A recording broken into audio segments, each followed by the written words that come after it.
What's good, YouTube? It's your boy J1 Man. Up next, we got how strong is Minecraft Steve. So this one should be good. Steve from Minecraft. We're gonna see how strong he is. Like that's very interesting. I really want to know. So grab your popcorn and let's tap into this video. Let's go. Minecraft Steve. When thinking of the strongest characters in gaming, there's one you'd least expect.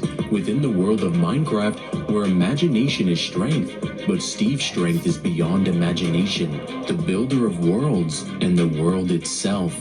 So how strong is Steve from Minecraft? Let's start pretty small. Steve can casually destroy silverfish, creatures that violently fragment cubic meters of stone, equivalent to 0.016 tons of TNT, which is enough force to reduce an entire room to rubble with his bare fist. But he doesn't stop there, as he survives direct lightning strikes worth at least 5 gigajoules of energy, which is wall level durability. Scaling him even higher with weapons, he starts killing titans like the Ender Dragon and the Wither, both capable of destroying dozens of diamond blocks and tanking explosions equivalent to 30,000 TNT blasts, powerful enough to vaporize cubic meters of diamond. That pushes Steve's attack potency to large country level, putting his destructive capacity on par with modern nuclear weapons. But his lifting strength is something that's really interesting. We all know Steve can carry a full inventory with an ender chest packed with shulker boxes, and each one of those can be filled up with netherite. That adds up to about 8.4 billion kilograms. To put that into perspective, that's heavier than the entire pyramid of Giza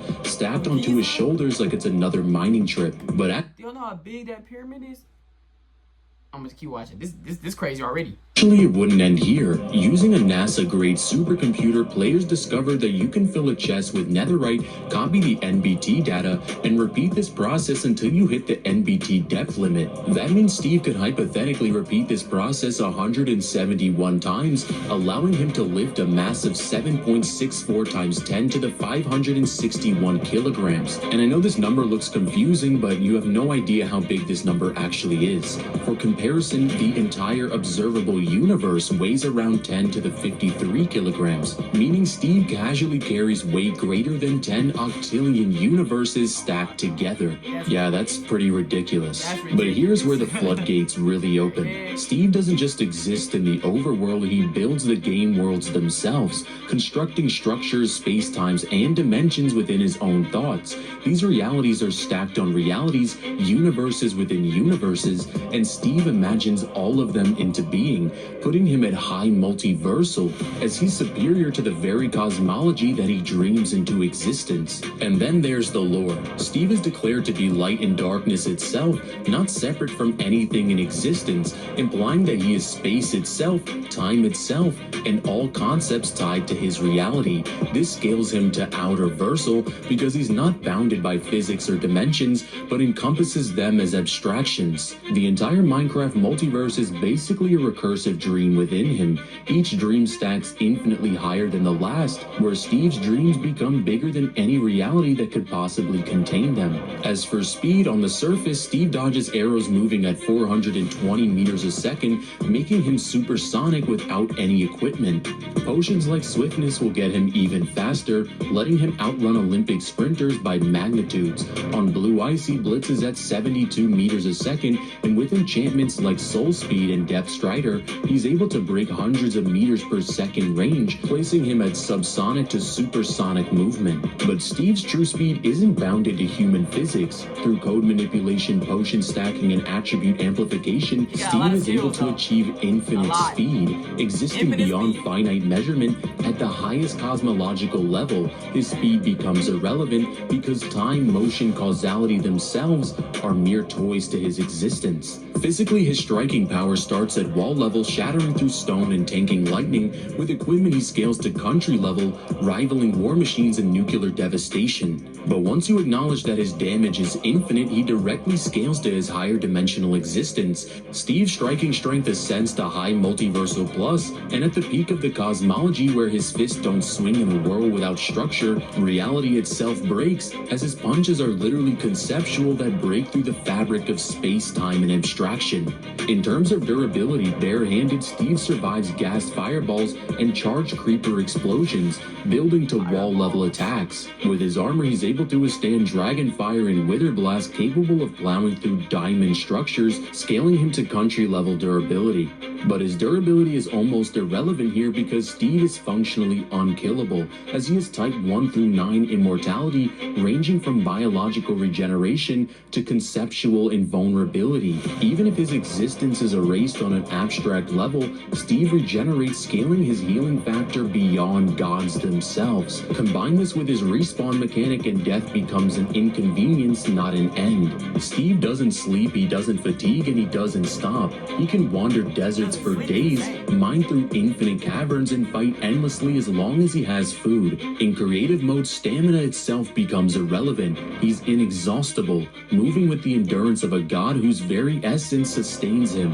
Steve's range is also a terrifying scope. He begins with 3 meters of melee, extends to hundreds of meters with bows and tridents, then escalates to universal reach via portals and teleportation. At his highest, his range becomes irrelevant because he doesn't attack within space, he attacks as space itself. And here's where Steve leaves the mortal plane entirely. His arsenal is ridiculous. He has weapon mastery as he can create and wield any weapon imaginable, genius intelligence as he constructs complex redstone technology and multiverse spanning structures, stealth mastery as he can ambush enemies unseen, and you can even argue omnipresence as he's described as the universe itself, embodying light, darkness, time, and space. He has immortality types 1 through 9 from biological survival to conceptual resurrection. He has reality warping as he removes entire creations from So what I'm getting from this so far, he could be Muzan from Demon Slayer. He could kill Muzan, bro, if he really wanted to. Look at his arsenal. He got literally everything, bro. He got everything in his bag. They fight with swords. He fight with axe, pickaxe, bats, fists. His fist is his main weapon. He be punching, like, he can punch a brick wall with his fist. Like, Steve is strong. We seen this, we know this, but the way he breaking this down is like, I'm getting stuff I never even knew he could do. Like, I stopped playing Minecraft when I was like 10, 11. I only played it like twice. I couldn't really, like, I was really good at Minecraft, so I couldn't really, play it consistently. I felt I couldn't get better, so I just stopped playing Minecraft. But when I was playing, I'm like, Steve is strong. So what he's saying actually makes a lot of sense now. Like, I like the way he's breaking this down. Okay, Steve, all right. Distance, bending reality to his will. He has a non-corporeal form as his avatars are merely projections, and his true being is beyond form. He has homing attacks that overwhelms his enemies with a barrage of projectiles. He has acausality. He got telekinesis.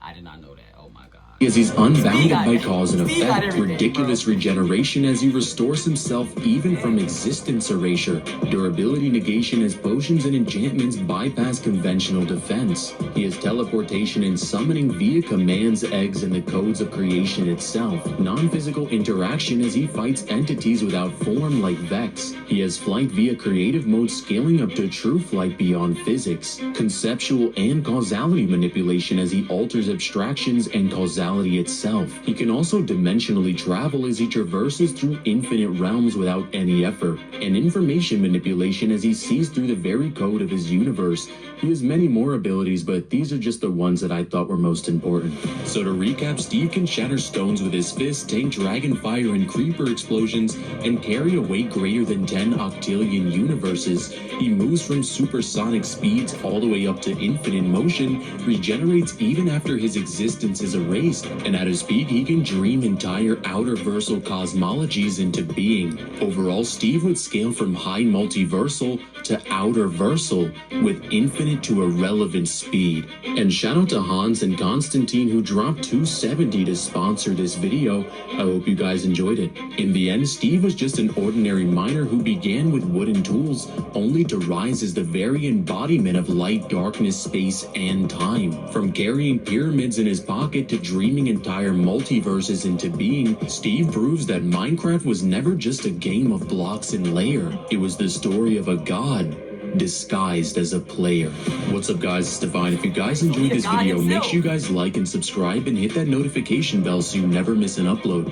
And if you want to sponsor a video just like this one, I have my Cash App linked in the description where you can sponsor your very own video. And make sure you guys go check out the Discord where you can hang out with me and Kazi and we'll teach you how to make content just like this, or you can just chill with the rest of the community. But let me know. We gonna end there. Shout out Steve and Official Divine. Official Divine, keep on dropping bangs, man. I know I haven't been consistent, but I'm back. So I'm finna go back to all the ones I missed, and we finna react to all of them. So y'all just keep commenting down all the ones that y'all want to see. We got the Angel one. We got how strong is what's his name? I think it was Squidward. No, it is Squidward. It's so many of them, bro. Like he got this man be working. We got how strong is Gumball. How strong is Ashura? You feel me? Like it's a lot. It's a lot. Hey man, we out.